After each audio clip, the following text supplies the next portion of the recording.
Falar em livros apócrifos é sempre mexer em um local um tanto desconfortável dentro da igreja evangélica.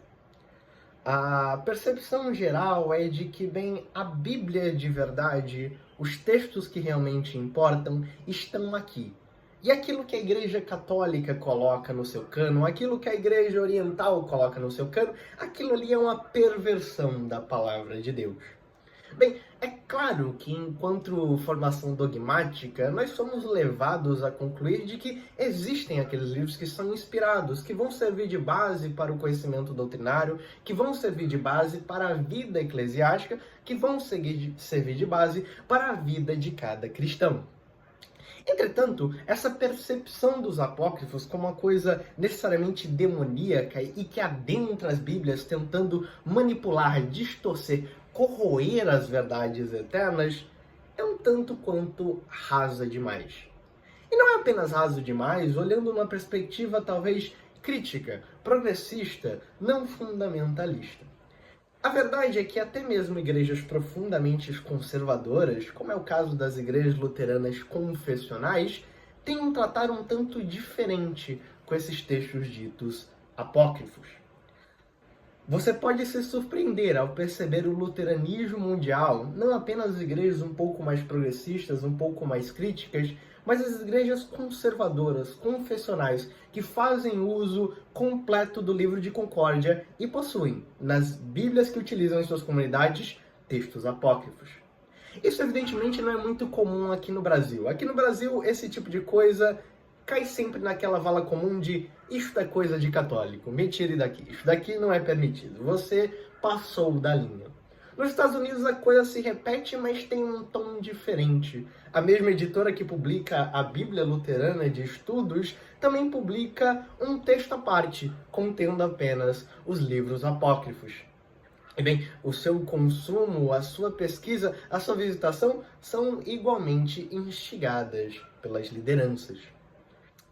Isso acontece também porque o livro de Concórdia, mesmo com todo o seu tamanho, com toda a profundidade de sua obra, ele não se dedica a escrever literalmente uma lista de livros que venha a ser o cânon luterano. É bem verdade que outras tradições cristãs, como por exemplo a tradição calvinista, dedica-se firmemente, sempre um capítulo em suas confissões de fé, a declarar quais são os livros que nós cremos ser inspirados, cremos ser a palavra de Deus. Luteranos não tendem muito a discordar com a definição do cânon em 66 livros, mas tendem a ter uma visão um pouco mais positiva para com os apócrifos. O problema é que quando nós lançamos os apócrifos nessa vala comum de ser uma coisa demoníaca que veio para burlar, para machucar, para ferir a santa palavra, nós deixamos de fora o que eles realmente são.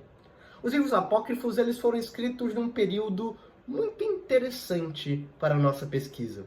Ou são inseridos no momento histórico do texto bíblico, ou são muito próximos a ele, ou são escritos em referência ao conhecimento que se existia sobre aquele momento.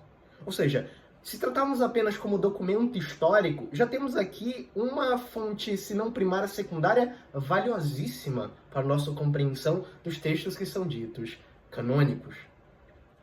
Passamos ainda à condição de que a estrutura, o estilo, o formar literário de um texto demora algum tempo para sofrer atualizações ou mudanças.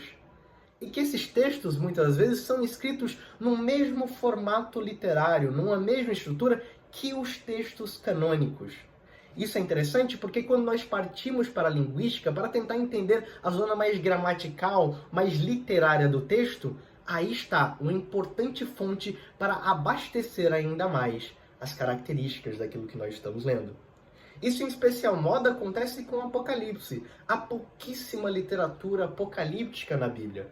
Quem vai lendo a Bíblia de capa a capa e chega ao Apocalipse toma um susto. Do nada as coisas começam a ser contadas com dragões, com taças que caem do céu derramando ira, com bestas que emergem da terra, com montes que têm algum significado. Essas coisas não são comuns até ali. Mas não são comuns porque dentro do cânon não há tanta variedade de literatura apocalíptica. há um pouco nos profetas, há o sermão escatológico de Jesus, mas o Apocalipse é o único livro inteiro escrito em literatura apocalíptica. Como lidar, então, nessa característica linguística literária com esse texto que nós não temos muita referência no resto do cânon? Bem, a pesquisa séria, a pesquisa feita com devido primor, tem se alicerçado bastante nos diversos outros apocalipses que são escritos na forma pseudepígrafa, ou seja, designando que aquilo teria sido escrito por alguém importante na cristandade, mas que na verdade saiu da pena de um autor anônimo, e que essas figuras se repetem, essas percepções sociais daquele momento se repetem, e os símbolos, as imagens utilizadas são as mesmas para entregar uma mensagem que já era comum naquele meio. É nessa percepção de repetição que nós ganhamos mais vocabulário apocalíptico. É nessa demonstração de símbolos que se referem a pessoas, locais e poderes que nós tornamos mais firmes a nossa capacidade de tentar entender o que significa toda essa escrita um tanto quanto mágica. Os apócrifos, portanto, são muito importantes. Os apócrifos, como gostaria de colocar aqui, eles são uma inspiração que vem de baixo. Diferente da inspiração que vem do alto, esta vem de baixo. Ela surge como forma de alimentar a nossa mente, a nossa razão, para irmos ao texto mais capacitados, literária, linguística, histórica, culturalmente, sobre o que nós estamos lendo. É claro, é importante ter uma certa maturidade para ir até os apócrifos. A forma como eles são escritos, evidentemente, não é, de partida, na intenção de serem vistos como livros que não eram canônicos. Pelo contrário, muitos deles foram escritos na intenção de exatamente entrar na lista de livros da Igreja Cristã. Portanto, é necessário certa cautela para entender o que dali realmente está sendo retirado. Cuidar para não fazer doutrinas a partir de um único texto escondido em determinado pseudepígrafo apócrifo deuterocanônico.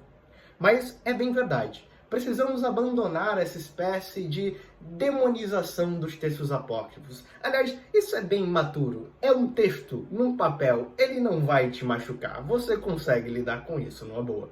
Então, fica aqui o meu desafio, muitas vezes, mas também a minha indicação. Não tenha medo dos livros deuterocanônicos, dos pseudepígrafos e dos livros apócrifos, do Antigo e do Novo Testamento. Uma leitura sábia, inteligente e coerente deles fará apenas aumentar o seu leque de possibilidades na interpretação do texto canônico. Aliás, quando tratamos de textos especificamente como Apocalipse, só há um caminho para fazer essa análise de maneira correta, partindo para a literatura apocalíptica apócrifa do 1º, 2º e 3º século e dos séculos anteriores aos evangelhos. Fiquem com Deus. Espero que esse assunto tenha interessado vocês mais do que assustado e que possamos, sim, crescer mais e mais no conhecimento da palavra. Valeu!